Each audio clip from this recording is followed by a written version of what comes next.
5 firing mistakes even smart leaders make. Let's dive into it. My name is Bryton. I'm the co-founder and CEO here at Dentist Partner Pros, and we help dental practice owners build practices they love to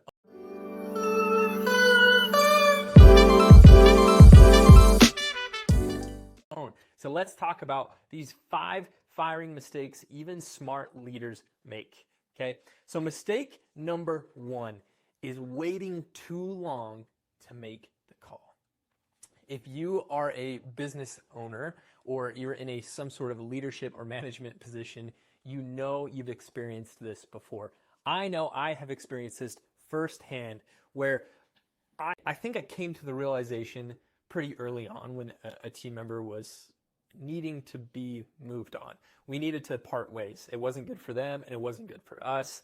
And instead of just kind of entering the danger zone, is what Patrick Lencioni calls it, entering the danger and just jumping into it and getting it over with, maybe we avoid it, maybe we justify it, maybe we kick the can down the road because we don't want to deal with it, or we're not ready to deal with the consequences of letting this person go, or we think, oh, they're not replaceable, we absolutely have to have them. All of those, when you actually sit down and logically think about it, you realize are all just excuses to avoid having the tough conversation. Okay, so mistake number 1 is waiting too long to make the call. Mistake number 2, firing without a transition plan. I kind of alluded to that in the last one, but firing without a transition plan often is a consequence of firing emotionally. Okay, I've talked to many practice owners. I've had the opportunity to help coach them and lead them and things like that. And there is a common scenario that happens with business owners, especially small business owners, where maybe we've let behavior go on that we're not big fans of for a little too long. And one day it snaps and we're done with it. We can't deal with it. We're too stressed. We've got stuff going on at home. And we make a gut emotional reaction to just let the person go. Well, what happens is the next day is there is a huge fallout, especially because we didn't consider transition plan. How would we actually make this a scenario that works for our team, works for the rest of the company, works for us, works for the person we're letting go of? So with everything that we do in business, it's critical to begin with the end in mind and say, okay, I've got to commit to this decision. How do we make this as smooth of a transition as we can? Now, certain circumstances require immediate action, and sometimes you don't have time to really create that plan, but at least you can put some forethought into it. Okay? Mistake number 3 is making it personal. Making it personal. Even great leaders, even you as a great leader, may take things too personal or make them too personal when we're letting someone go. Okay? Sometimes we even fire people because we just don't like them. Now, please don't do that.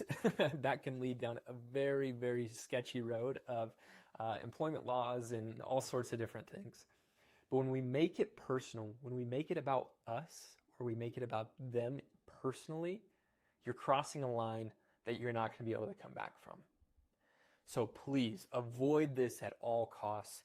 Hiring and firing needs to be performance-based. It needs to be based on concrete stuff that's actually happening instead of the fact that you just don't like the way they chew their food.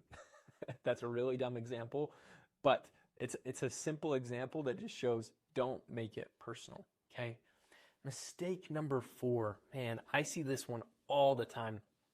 Under communicating with the team. Under communicating with the team. The opposite could also be true as maybe a tangential one of this is also oversharing with the team. There are certain circumstances when it comes to letting go of employees where we had to let them go for very, there could be legal reasons, there could be fraud involved, there could be all sorts of stuff. And maybe they just weren't happy, whatever it is. So over communicating, sharing too much of that information is not appropriate. But more commonly, I see under communicating, with the team, where you have the conversation at the end of the day on a Wednesday. You decide it's time to let him go. You let the employee go. And then you show up the next day and everyone's wondering, where's Janet? And you didn't mention it. You didn't tell anyone. And instead of getting ahead of it, you just kind of let it go by. And you say, oh yeah, sorry, we had to let Janet go. And that's it. What happens is when people lack information, they assume the worst. When people lack information, they assume the worst. So when we are under communicating, we're not providing some of maybe specific reasons, whether it was performance-based or it was personal-based for them, they needed to let go, we mutually agreed to part ways.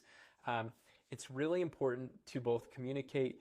You don't need to get into the nitty-gritty details. People don't need to know. There's no need to create gossip or spread rumor mills or anything like that, but it's important to get ahead of it and then to also confidently explain the plan moving forward. So that's going back to number 2 is firing without a transition plan. Once you've fired someone, you follow the proper steps, you have a transition plan in place. It really shows a lot of confidence with your team, your staff, if you're able to communicate what that plan actually is, how we're going to make up for their workload, how we're going to distribute it, who's going to need to step up, all those different things. That's really, really helpful when we're letting someone go, especially if they're a key player and they carry a very heavy load. Okay. Number 5 is firing as a shortcut for leadership. Firing as a shortcut for leadership. I see this way too often, where instead of the leader looking in the mirror and saying, I could do better, they blame the employee, say they're horrible, they don't want to work, whatever it is, and they just let him go. When all actuality is if that leader decided to look in the mirror and say, hey, maybe they don't have the tools, the resources, the training, or the reasons to actually show up, do their job well. Instead of that, they just assume this person's incompetent, maybe they're lazy, maybe whatever it is, and we just let them go and we move on. Firing the wrong people or letting go of people because of your failure of leadership is one of the single most expensive things you can do as a business owner. It is always a high return to keep current employees because you've already invested in onboarding them, training them, getting them involved in the team. It's always a higher return to invest more in that employee, to look at yourself as a leader and say, how can I help them? How can I help them more? Okay. So firing as a shortcut of leadership could be costing your business tons and tons of money, especially if that person is a higher contributor in the team. Like as if you're a dental practice and you're letting go of dentists because maybe they aren't quite fast enough, or maybe they do things slightly differently than you. That could be potentially costing you hundreds of thousands of dollars every single time you decide to put it off instead of becoming a better leader and just sending them on their way. Okay, so these are 5 firing mistakes that even smart leaders make. Okay, number 1 was waiting too long to make the call. Number 2 is firing without a transition plan. Number 3 is making it personal. Number 4 is under-communicating with the team and also over-communicating with the team. And number 5 is firing as a shortcut of leadership. Don't fall into these 5 pitfalls. Don't make these 5 mistakes. If you want coaching or need help, please reach out to us here at Dentist Partner Pros. We'd love to have a conversation. We might be able to actually help you. If you found this valuable at all, please give it a like and a subscribe. We're producing a lot more content like this. And go ahead and share it with a friend that you might think has fallen into one of these firing mistakes.